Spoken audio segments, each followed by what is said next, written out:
Hola, bienvenidos a Revelando el Velo. Hoy vamos a hablar acerca de cómo se plasmaron y qué significan las ideas de pareja divina, hermafrodita y sexo ritual en el contexto del mito y lo sagrado de distintas tradiciones. Dentro de lo que nos permiten las normas de esta plataforma, vamos a intentar redescubrir la historia y el significado del eros trascendente como clave alegórica y también cómo en algunas ocasiones se celebró como sexo ritual real. Antes de comenzar, me gustaría comentarles que veo en las estadísticas a muchísima gente que ve los videos hasta el final, continúa con más contenido del canal y no está suscrita. Yo sé que los informes son entretenidos, pero no se olviden de suscribirse. Así YouTube les va a ofrecer contenido tan pronto lo suba y además ayuda mucho al canal. Así que suscríbanse y empezamos. La pareja divina es uno de los conceptos religiosos más antiguos que existen. Los registros sobre el tema se remontan hasta el mismo nacimiento de la civilización como la conocemos, es decir, hasta la antigua Mesopotamia, donde la pareja divina aparece como parte de la noción de Trinidad, donde inicialmente el Dios Padre era simbolizado con el Sol, su consorte con la Luna, y los reyes humanos eran vistos como su descendencia, el Hijo del Sol, el representante de Dios en la Tierra. A lo que cabe aclarar que en aquella cultura los reyes eran los sumos sacerdotes, lo que ayuda a entender mejor el contexto de esta creencia. La idea se seguiría desarrollando y la pareja sagrada se expresaría alternativamente en la imagen simbólica del cielo como Dios Padre y de la tierra como diosa madre. En Mesopotamia se decía que hubo un tiempo en el que los cielos y la tierra eran uno. Esta unidad primordial estaba formada por Anu, dios del cielo, y Ki, diosa de la tierra. Estos tuvieron un hijo, Enlil, quien luego separó a sus padres para crear el mundo tal como se conoce. Esta posiblemente sea la versión más antigua que se conoce de un mito de creación universal e incorpora claramente los conceptos de unidad, pareja sagrada y Trinidad, pero también el simbolismo del cielo y la tierra, que tendría un significado oculto muy especial y que sería adoptado por otras culturas. Como por ejemplo en el caso de los hermanos y esposos Gaia y Urano, de la tradición griega arcaica, una parte central de la teogonía griega y que describe nada menos que el origen de los dioses y de todo lo que existe, donde esotéricamente Gaia, la tierra, simbolizaba el cuerpo y Urano, el cielo, al espíritu. Es decir, este mito de la unión de la madre y el padre primigenios habla de la unión de lo físico y lo espiritual. Juntos representan la noción fundamental de poder generativo tanto de lo micro como de lo macro. Muchas tradiciones antiguas tenían en común que la pareja divina de dioses y diosas no representaba a dos entidades separadas, sino dos aspectos opuestos de un absoluto. Y es por eso que en muchos mitos eran esposos y hermanos, como Isis y Osiris, Zeus y Hera, Cronos y Rea, Urano y Gaia, Baal y Astarte, Melkart y Tanit y muchos más. En Egipto se consideraba al rey como una manifestación viviente de Horus, el hijo de la pareja divina formada por Isis y Osiris. El faraón era adorado como un dios vivo y visto como un intermediario entre lo terrenal y lo divino. Se creía que al morir volvía a la fuente para reunirse con Osiris, de quien siempre había sido hijo según la visión egipcia. La creencia de que todo lo que existe fue creado a partir de la dualidad se continuó desarrollando en la teología y filosofía antigua, como lo demuestran claramente sus historias de creación mitológica. Y para los que estudiaron esta doctrina profundamente, la reunificación de la pareja divina fue vista como el medio natural para retornar a un estado de gracia divina primigenia. Pero las apreciaciones teológicas de este tipo derivaron en distintas interpretaciones. En algunos casos, en la creencia de que el impulso sexual provenía no solo de un instinto físico, sino también del anhelo inconsciente de intentar recuperar algo de la esencia de aquella unidad primordial perdida. Lo que dio origen a un fenómeno más inmediato y mundano, pero no por eso menos complejo o interesante, que surgió en distintas culturas antiguas: la prostitución sagrada del templo, aunque el nombre más adecuado sería sexo ritual, ya que siempre era un acto litúrgico, pero no siempre remunerativo. Los registros de esta práctica son sumamente antiguos y también provienen de Mesopotamia, particularmente en la ciudad de Uruk y en otras civilizaciones de Oriente Próximo. Pero este fenómeno se expandiría a varias culturas y en distintos periodos, desde la antigüedad hasta nuestros días. A lo largo de los siglos se ha practicado en distintas culturas y épocas, tanto abiertamente como de manera secreta, y aunque originalmente fue considerado una experiencia más allá de lo puramente fisiológico y de toda banalización, es justo decir que también fue un campo propicio para acciones deshonestas.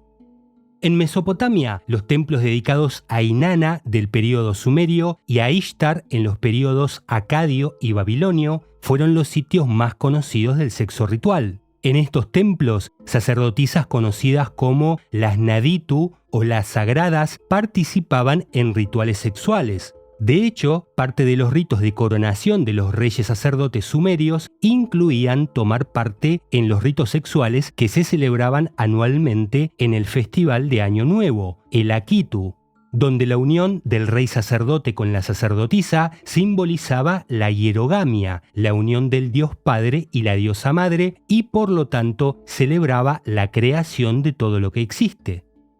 El papel de la sacerdotisa del templo era muy respetado y se consideraba sagrado, y muchas damas ricas o de familia noble desempeñaban el rol aunque sea una vez.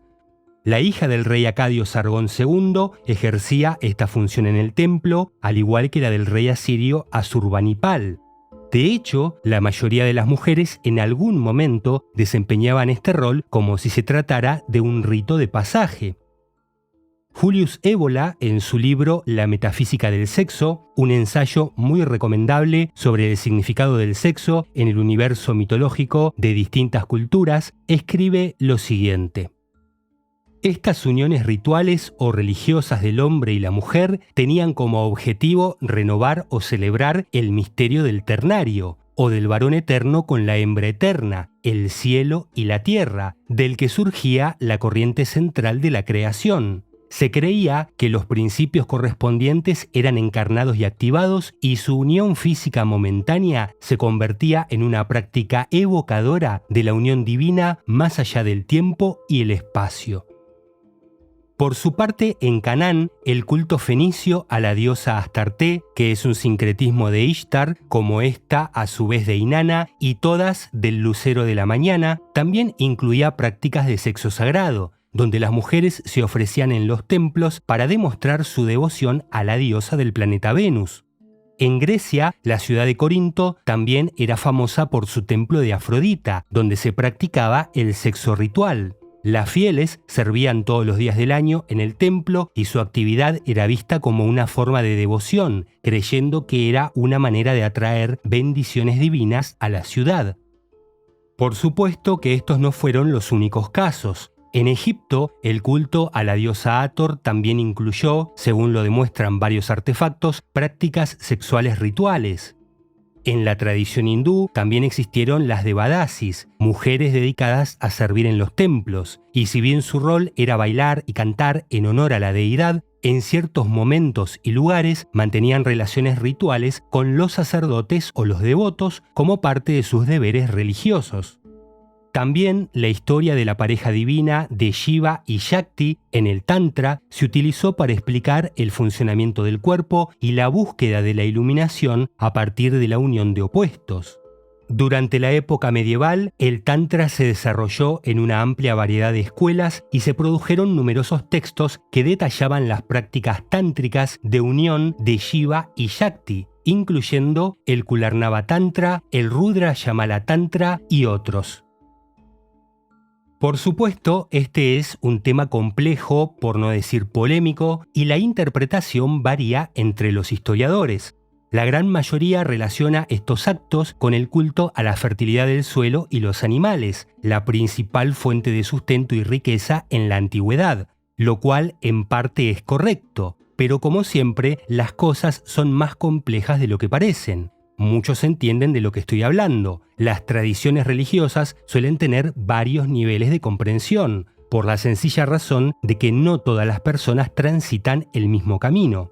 En este aspecto, muchos mitólogos especializados separan a la religión pública de las creencias esotéricas de los nobles y la élite religiosa, donde los aspectos relacionados a la fertilidad quedan relegados a una interpretación complementaria y/o exotérica. Los cronistas de la antigüedad que se refieren a los rituales de sexo sagrado son a menudo vagos con los detalles, pero generalmente coinciden en que era un intento de o lograr momentáneamente una unión con lo divino o para despertar una chispa de lo divino dentro de los participantes. A través de los siglos, esta práctica se transmitió y adaptó en diversas formas hasta tiempos modernos, especialmente la tradición hindú de principios tántricos, que ha tenido una influencia significativa en la evolución de la magia sexual moderna. Aunque claro, las prácticas específicas, el contexto cultural y muchas veces el objetivo han cambiado. En algunas de estas prácticas, la idea central ya no es celebrar lo macro en lo micro, sino explotar la energía sexual como un supuesto medio para la transformación personal o, específicamente, para la manifestación de deseos. Un claro ejemplo para ampliar el concepto de pareja sagrada puede encontrarse en el mito de Isis y Osiris. En esta leyenda, Osiris es desmembrado por el caótico dios Set, quien después dispersó sus partes por todo Egipto.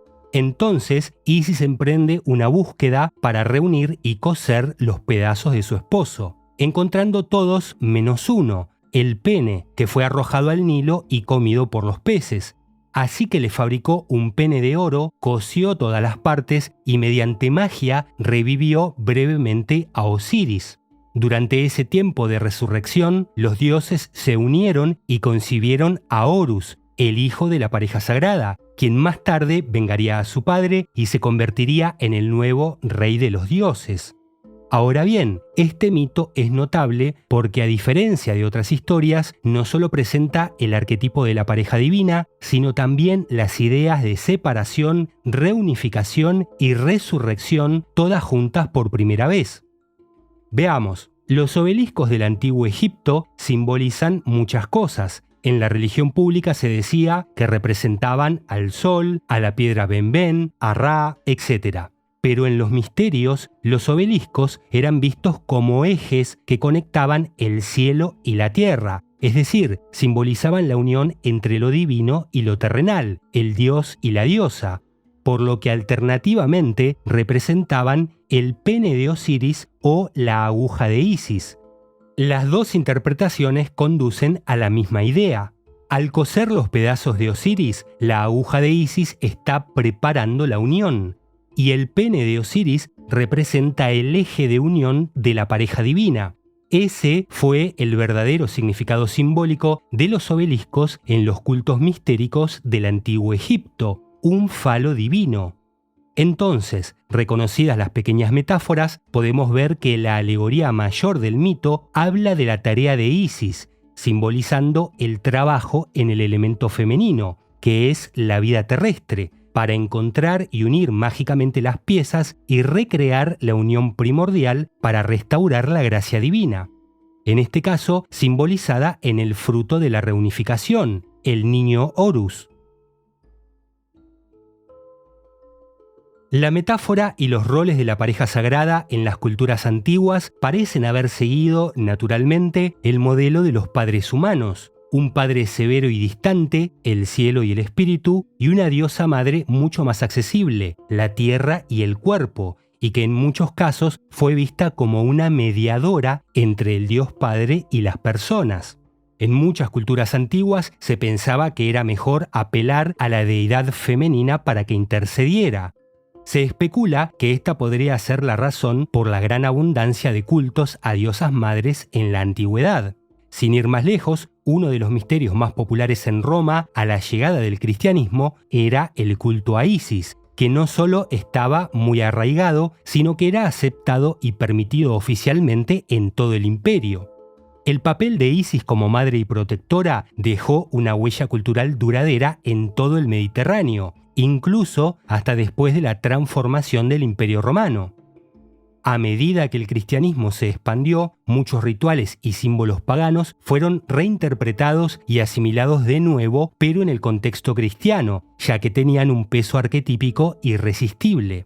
No es novedad que al principio del cristianismo romano las deidades femeninas fueron muy combatidas, pero paulatinamente, por una cuestión natural de equilibrio teológico, terminarían siendo reabsorbidas de forma tardía en la figura de la Virgen María. Es decir, se reincorporó el elemento divino femenino, aunque no tanto el concepto de unión polar que se perdió con María Magdalena. Pero no completamente. Algunas referencias simbólicas sobrevivieron, como la conocida representación de la paloma descendiendo al cáliz del Grial, una imagen tan simbólica que ha sido usada hasta en el ocultismo, apareciendo dentro de una forma ovalada que representa la intersección de dos círculos imaginarios. Este es un símbolo esotérico muy conocido, la vesica Piscis, donde los círculos representan el mundo corpóreo y el mundo incorpóreo, la materia y el espíritu, por lo que el punto en el que los dos se cruzan sería emblemático de lo mismo que simboliza la imagen colocada dentro del marco, la unión simbólica de los divinos masculino y femenino. La vesica Piscis también se encuentra en otro de los símbolos más antiguos y reconocidos del cristianismo, el ictus, palabra que en griego significa pez, un acrónimo en griego cuyo significado es Jesucristo, Hijo de Dios, Salvador.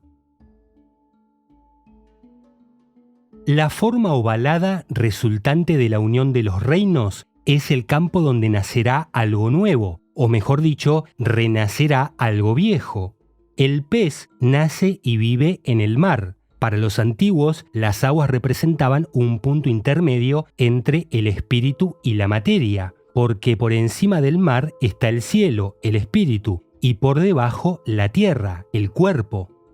Este concepto se utiliza mucho en alquimia con el nombre de agua mercurial. De hecho, me gustaría leer en los comentarios qué representa para ustedes el agua mercurial. ¿A qué campo nos estamos refiriendo? ¿Dónde es que se lleva a cabo verdaderamente la unión del dios y la diosa?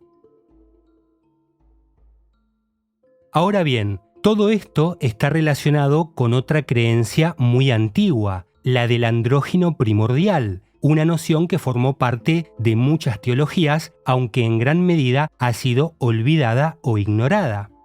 Existen muchos mitos que presentan la idea de un Dios que creó al primer humano a su imagen y semejanza, por lo cual, en contextos esotéricos y místicos, muchas veces se interpretó que este ser primigenio, que pudo haber sido una criatura física o no, combinaba los atributos de ambas polaridades. Por ejemplo, en algunas corrientes místicas judeocristianas, que nos van a resultar más fáciles de entender, esto se tradujo en la interpretación de que la caída original, la verdadera expulsión del Edén, fue cuando Dios le quitó a este ser la unidad y lo dividió en hombre y mujer. La palabra hermafrodita es una conjunción de Hermes y Afrodita, y su origen se encuentra en la mitología griega con la figura de Hermafrodito, hijo del dios mensajero y la diosa del amor, que por cierto es una metáfora muy interesante. En el mito, la ninfa Salmacis se enamoró de Hermafrodito y le pidió a los dioses que los unieran para siempre. Los dioses respondieron a esta súplica y fusionaron sus cuerpos en uno solo, creando a un ser que tenía las características de ambos. Hermafrodito, entonces, se convirtió en un símbolo de la unión de lo masculino y lo femenino en una sola entidad, representando la totalidad y el fin de la dualidad. Así es que el símbolo de la hermafrodita sería de una gran importancia en distintas tradiciones para hacer referencia a la reconciliación de opuestos complementarios, como por ejemplo en la alquimia, donde es conocido como Rebis, o también en otras ramas del ocultismo bajo la forma de Baphomet, siendo la unión de los opuestos uno de los temas centrales encriptados en esta figura. Se cree que una de las principales fuentes de donde la filosofía oculta toma la metáfora del hermafrodita es un diálogo escrito por Platón en el año 400 antes de nuestra era, El banquete, donde Aristófanes, uno de los personajes, relata un mito sobre el origen de los seres humanos que incluye la idea de una raza primordial de seres hermafroditas. Les leo un fragmento. Temiendo su fuerza y su insolencia, Zeus ideó una manera de debilitarlos. Los cortó en dos, como se cortan los huevos para conservarlos. Y desde entonces cada uno de nosotros es la mitad de lo que solía ser, y por lo tanto siempre está buscando a la otra mitad. Según Platón, debido a esto, el amor terrenal incita a las personas a renovar esa naturaleza perdida, intentando unir a dos seres como si fueran uno. No es importante si Platón creía verdaderamente que existía una raza de hermafroditas o si simplemente era una referencia metafórica. Lo que él cita como la génesis mística del amor hace rima con las doctrinas secretas de antaño, de la gnosis, del hermetismo y de cualquier doctrina que hable de una supuesta sabiduría antediluviana. En el Evangelio de Tomás, un texto apócrifo del cristianismo primitivo, en el Logión 22 se puede leer la siguiente cita. Jesús le dijo a sus discípulos, cuando hagan de los dos uno, cuando hagan lo interior como lo exterior como lo interior y lo de arriba como lo de abajo, cuando hagan del varón y la mujer una sola cosa, de modo que el varón no sea varón y la mujer no sea mujer, entonces entrarán en el reino. La alegoría de hacer al varón como la mujer y a la mujer como el varón refleja metafóricamente una visión de trascendencia espiritual que busca el retorno a la unidad de los opuestos, de los aspectos femenino y masculino de lo divino, un tema recurrente no solo en la literatura gnóstica, sino como lo hemos visto en la mayoría de los mitos antiguos. Una enseñanza que invitaba a los creyentes a intentar superar la división y la dualidad, es decir, intentar alcanzar un estado de unidad, de plenitud espiritual y de equilibrio entre lo interno y lo externo necesario para entrar en lo que ellos llamaban el reino.